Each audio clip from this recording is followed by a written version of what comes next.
When you start pursuing truth honestly and from this place of being open, it will trouble you, it will devastate you. And this is something that Jesus talked about in the Gospel of Thomas, saying number 2. He says something like, whoever seeks should not stop seeking until they find, and when they find, they'll be troubled, they'll be devastated.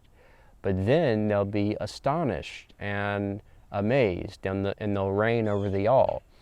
And what Jesus is pointing out here, in essence, is the journey of awakening, where you let go of all these things that you thought were absolute and fundamental, and you get to this place of like nothingness, where you totally go through this season of deconstruction and deprogramming, to this place of like not knowing anything. You enter into a wilderness season. It's scary, it's confusing, and you're stepping into the mystery, you're stepping into the unknown.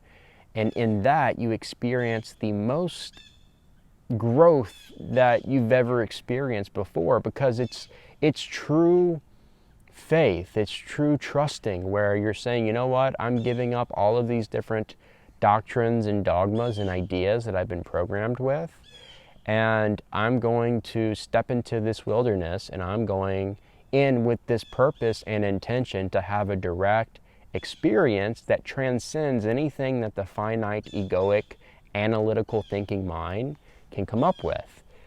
That is when you actually start to step into a brand new world of transformation.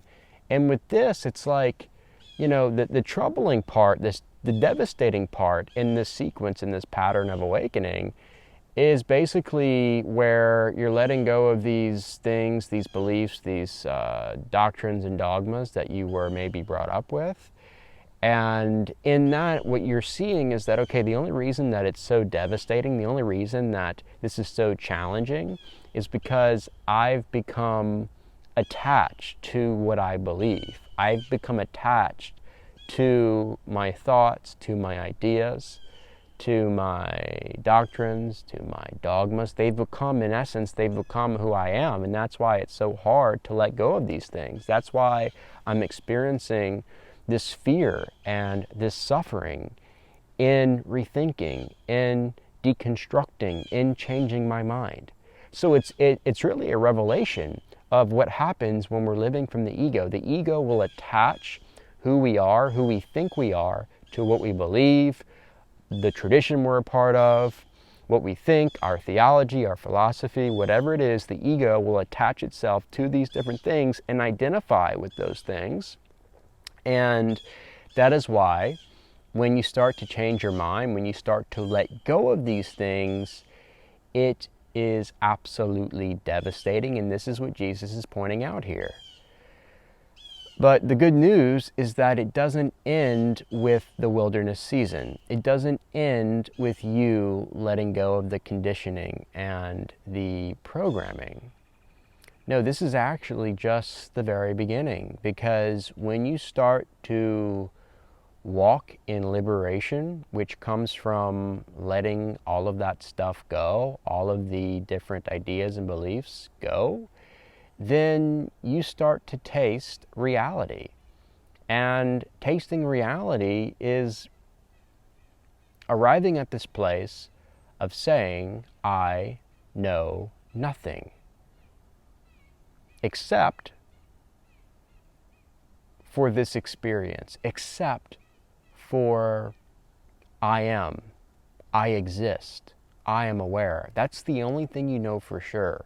And you know that that is synonymous with this eternal now moment. Other than that, there's not really anything you can be certain of.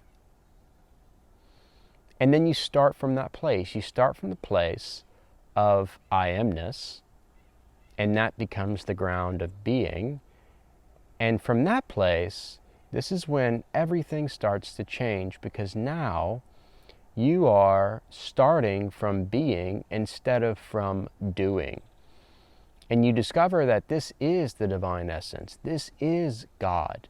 I am not separate from the divine. I am the divine. I am that I am. And this, like I said, is the fundamental ground of all being. This is pure isness. pure consciousness. And then what happens is when you start to walk out of the wilderness, knowing from this place of experience, direct knowing of I amness, instead of like intellectual, analytical knowing that comes from the headspace, that comes from the thinking mind, now all of a sudden you are free of being attached to any kind of like dogma or any kind of philosophy or any kind of belief structure, because you know who you are. You know that the essence of your being is nothing more, nothing less than I am. And that is a direct experiential knowing, like I said, that comes through the wilderness season, where you let go of all these things that you've been attaching to and identifying with, and all that's left is this pure presence. And this pure, perfect presence is God. It is the I am. And it's not something separate from you. It's something separate from who you thought you were, which was some kind of egoic identity or attachment or label. But no, the real you, the true self, is beyond that, beyond the body, beyond the mind, beyond the ego, beyond space, and beyond time. It's eternal and infinite. And when Jesus says after, this is the amazing revelation when you start to walk out of the wilderness and you're recognizing that you are the light of the world, which, by the way, when Jesus talks about being the light is I amness. The light is pure consciousness. That's why Jesus says in John 8:12, he says, I am the light of the world. But then he doesn't stop with himself. He tells his disciples in Matthew 5, he says, you are the light of the world. I am is the light of the world. I am is something that is fundamental to every single being. I am. That is what actually, this is a mystical, profound truth. The I am is what unites all of us, because all of us have this one experience of I am. It's pure I amness. And it hasn't changed. All throughout your life, you've had this sense of I am. The body has changed, the mind has changed, your thoughts have changed, your circumstances have changed, your situations have changed. Maybe you moved a few times, maybe you got a new job, maybe you changed your name, but the I am has not changed. You've always had this sense of I am. Why? Because the I am, this pure awareness, this pure essence of your being, is who you really are. It's the true self. And it's like totally detached from identification with any kind of form or object. And this is the astonishing part. Well, then in this you realize, okay, this I amness, we could say it's awareness or consciousness, is the ground of being.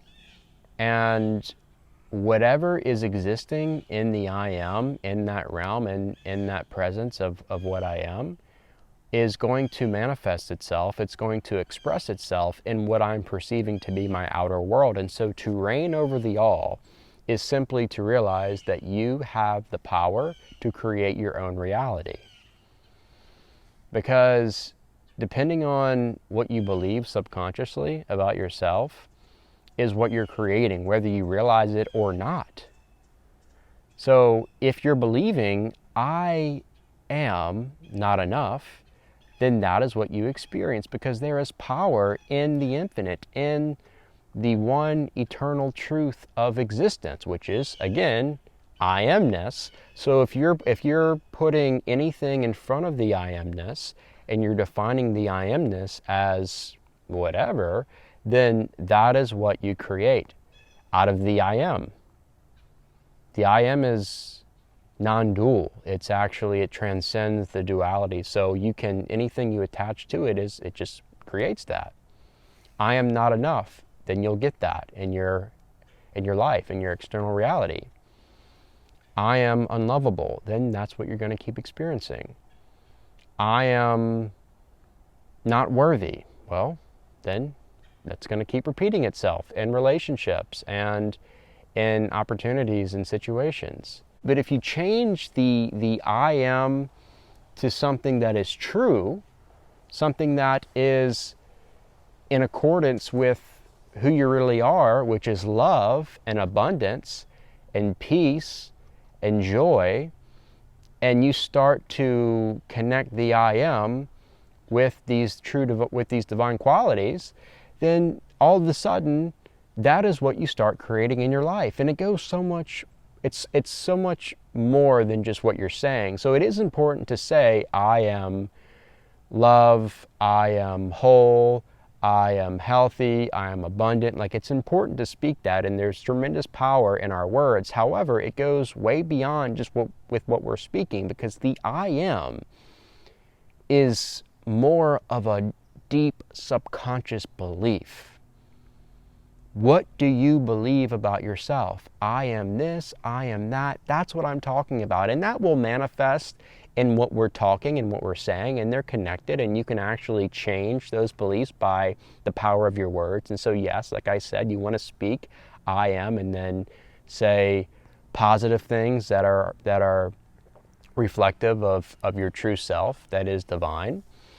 But the main thing with this is understanding that it goes back to what you believe most about yourself. That is the I am.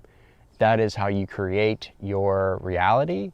And that's what I believe that Jesus is pointing to here. I believe he gave us a very clear, like I said, instruction on the journey of awakening. And it starts with letting it all go, all the things we've been programmed with and conditioned with. And then from there, we go through a dark night of the soul or a wilderness season. And then from there, we enter into this time of astonishment, amazement, because now we're realizing that who we really are is this fundamental I am essence that's eternal and infinite. And it's one with source. It is source. It's God. And everything is consciousness. Not everything has a consciousness. I need to be clear on that, because I know somebody will say, well, what do you mean? No, what I mean is consciousness is the ground of being, and all of matter and all the forces of the universe are arising from consciousness, not the other way around. Consciousness is not a byproduct of matter. Matter and all the forces of the universe are a byproduct of consciousness. So we experience that. It's amazing. We're astonished. And then we realize, wait a second, everything that I'm experiencing, which is appearing to be matter in this 3D material matrix, is just a projection of what I'm believing from this deep-seated root of the I am, which is consciousness. Everything is consciousness. So now I can actually change my outer world by changing my inner world, by changing what I believe the most about myself. And when you do that, this is going to be coming from love. It's not going to be coming from ego. So it's not like this egotistical, oh, I'm going to experience the life that I want. No, the life that you really want, which is coming from the true self, is a life that goes beyond your small egoic self. And it's a life that focuses on serving others, healing others, and transforming the world around you. Okay, that's what this is really all about. So yeah, I found this super interesting when I read this in the Gospel of Thomas not too long ago, and I've been meditating on it, thinking about it, and I wanted to share this with you. So if you found this video helpful, informative, or insightful, please leave a thumbs up at the bottom of the screen, and be sure to subscribe to my channel if you haven't already. Thanks for watching, and I'll see you next time.